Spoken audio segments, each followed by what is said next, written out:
Welcome back. It's time for the Tee Up with Brent Lale. And Brent, the World Juniors start next week. Canada looking for redemption after back-to-back fifth-place finishes. Yeah, and they'll play a pair of exhibition games starting tonight in Kitchener, then again Saturday at Canada Life Place in London. Yeah, obviously not the result we wanted last year, and we're going to take that fire into this year and hopefully get it done. There's Londoner Jet Luchenko, who was part of last year's team, which lost in the quarterfinals and is back looking for redemption. That all starts tonight against Sweden. Cameron Reid, the captain of the Kitchener Rangers from nearby Aylmer, will play in front of his home fans at the Odd tonight. They're going to see it's really electric. I mean, I know every game that I've played in the Odd, it's always been one of the best. It's better each time, so it's going to be really electric. I bet they're going to have their eyes opened a little bit, and they're going to be a little shocked about how loud and electric it's going to be. So they're going to expect, they should expect big things out of them because I know they're going to bring it.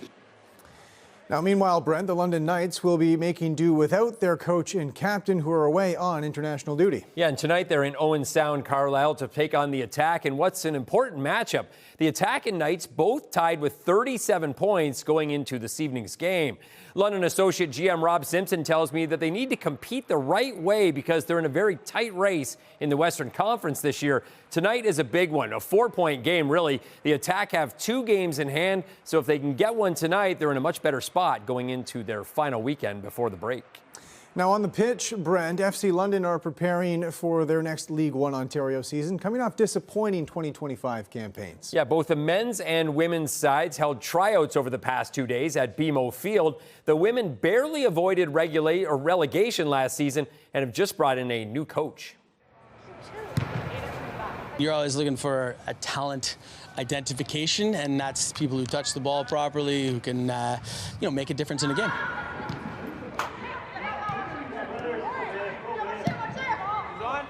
The women's team, which won the League One Cup in 2024, suffered a number of injuries last year and barely held on to retain their spot in the top division. They held workouts to see if there were any other players who could join the returnees and those coming up from the academy. Yeah, we're working hard. We're just starting tryouts now, and we don't have all of our League One squad, but hopefully they'll be back, and we're excited. I remember the last few games we were just pushing to not get put down into like Trillium, so we were fighting really hard, and then our last game we ended up winning. We were down, and then we won. It was good. Our keeper did a great job, Sam. We went into PKs, and she saved every single one. So yeah, we're excited. And as for the FC London men, they finished last in the top division and were relegated after just a 2-win season. They're starting tryouts, and some of their returning players need to look over their shoulder because it's wide open after a disappointing year. We're supposed to be trying to find the best players available, the most talented players. We do have a mandate. We want to go very young. Unfortunately, we got relegated this year. But on the positive side, it gives us more opportunities to showcase some of our young talent that we have in the academy.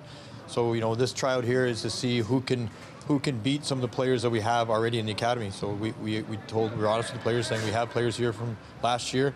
Can you beat or meet their intensity? Well, finally, Brent, the end of an era is coming for the Western Mustangs football program. Yeah, Mustangs head coach Greg Marshall Carlisle, who has led the team since 2007, has announced he's retiring. The Canadian University football legend will stay on until a new head coach is found. After 18 years and nearly a dozen championships as head coach, Greg Marshall is retiring from Western. Over the last, couple of years, I saw it coming. He's a Canadian University football legend and has built Western into a perennial powerhouse. However, he's 66 years old, and now it's time to do other things, like spend time with his wife and 6 grandchildren. I want to be there and do other things too. And my wife's been carrying the load for a long time. It's just a hard decision when you're leaving something that you love. He made this program about family, even bringing his own boys on road trips when they were young. He then was fortunate to coach all 3 of his sons. One year they all played on the team together. That certainly was one of the highlights. And I remember, going into that year and going, I wish this could last forever, but it doesn't. It was one season, but it was a pretty special season. A star on the field from 1978 to 82, he would later return as coach. In his 18 seasons in charge, he won the Yates Cup as Ontario champs 9 times and added 2 Vanniers as national champions. The first coming in 2017 after a long drought for the program of 23 years. It was a team that just, was so rewarding to coach because they just got better and better every single week. When you look back on it too, you really look at the people and you remember those young men that you coach. He'll remain on the job as Western starts the process of finding his replacement. I'll see this process through, and then probably sometime in the next couple of months slide away. Brent Lale, CTV News.